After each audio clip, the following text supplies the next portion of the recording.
It's about people, upskilling. And it's most important in the era of digitization. And if you are a basic procurement team, it's even more important for you because you have to now progress to top 1% team. Upskilling, if you're basic procurement setup, do these 3 4 trainings, spend analysis, absolutely important. I cannot stress enough how much value you are losing every single day because you're not analyzing the spend data in the right way. And don't assume that by buying an expensive spend analysis suite, which is nothing but probably a collection of a million dashboards, will solve your problem.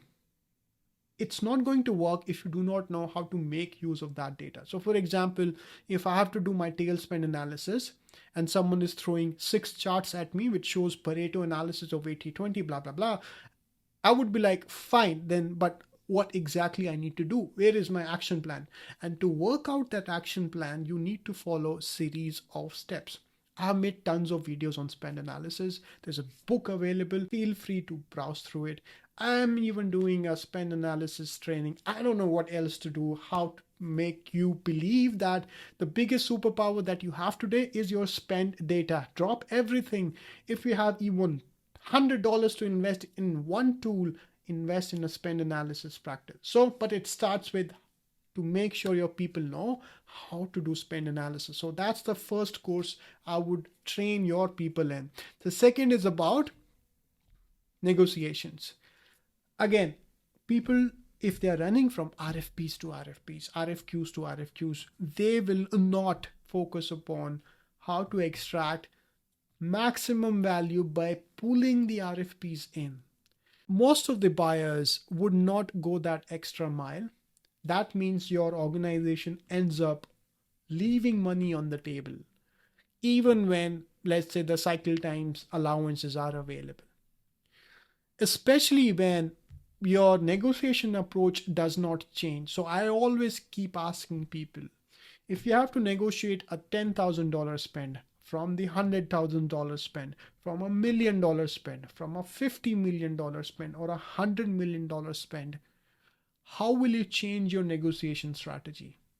And if your buyers are unable to answer this in granular details, you have a problem that you need to fix. You need to tell people how to negotiate. And this is where my shameless hook comes in. This is what I'm working at Super Negotiate. It's the open source community. And I always ask people, if you can't tell me in granular detail, how will you negotiate a $10,000 spend from a 100,000, from a 1 million to a 10 million to a 100 million? And you can't work out the steps, then you definitely need this training. And all the content is available online for free. All it needs is your time and basically grit. Navigate to my YouTube channel and look for something called Negotiation, Hard Negotiation Series, and also something called T60, a 60-day step-by-step program. It's free. I'm not charging anything. All right. So if you have to train your people, start with spend analysis, go into negotiation. People can come and teach you how to run e-sourcing events. Click there, click here, etc. Contract management. This is how you upload. Forget that. I don't want you to spend anything on tools training. Tools will come and go, right? You're not pushing for adoption, you're pushing for data usage. So how many data use cases your people are having? Are they even able to think in that terms? And when I see the spend data today, I see 1,000 use cases. And that's what I'm saying. The most powerful data that you have today is your e-sourcing and ERP data.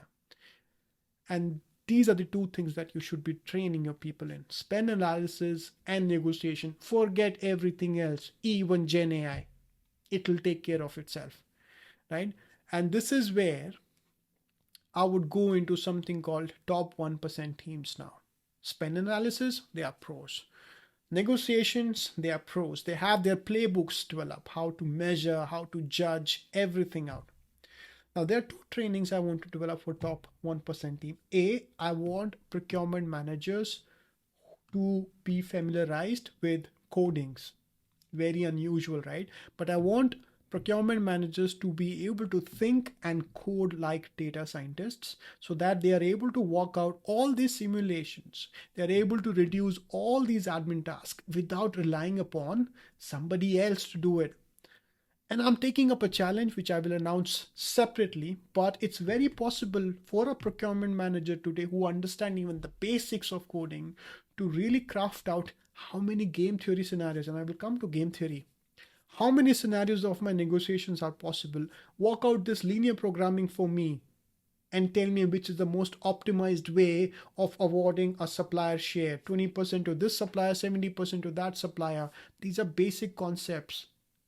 But again, make sure your procurement managers are spending at least 2 hours a week or 3 hours a month, whatever it is, and they are learning how to code, how to think like data scientists. A data scientist can learn procurement, but he or she will never be that much effective unless she puts in equal amount of hours to become a category manager.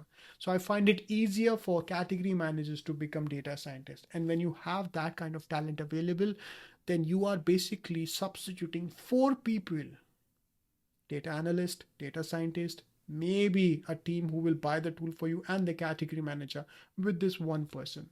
It's super valuable. So invest time in making sure your procurement talent is becoming a procurement data scientist.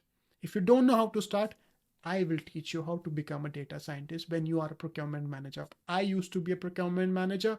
I invested my time. I have developed my method how to become a procurement data scientist. DM me, I'll give you my playbook.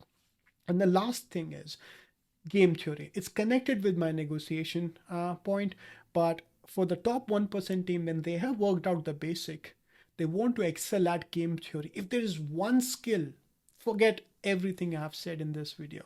If there's one skill where I want you to train your teams on, is the game theory.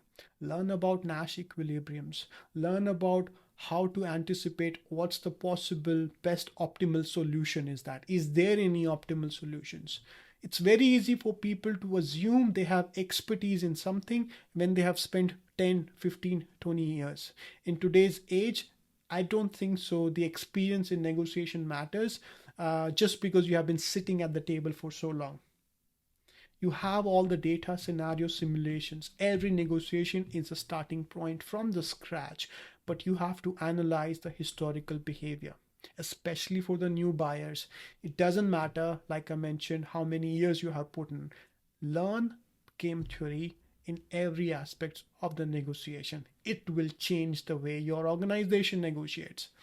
That's it. These were the 10 KPIs. A very long video, but a very fulfilling one. I've given you how the basic setup should work. I've given you how top 1% team will also perform. My name is Gaurav. I run something called Super Negotiate, my favorite thing in the entire world, which focuses upon open source digital procurement. And I only talk about spend analysis, negotiation, how to create top 1% teams for the center of excellence in procurement, and as well procurement digitization. That's what I do.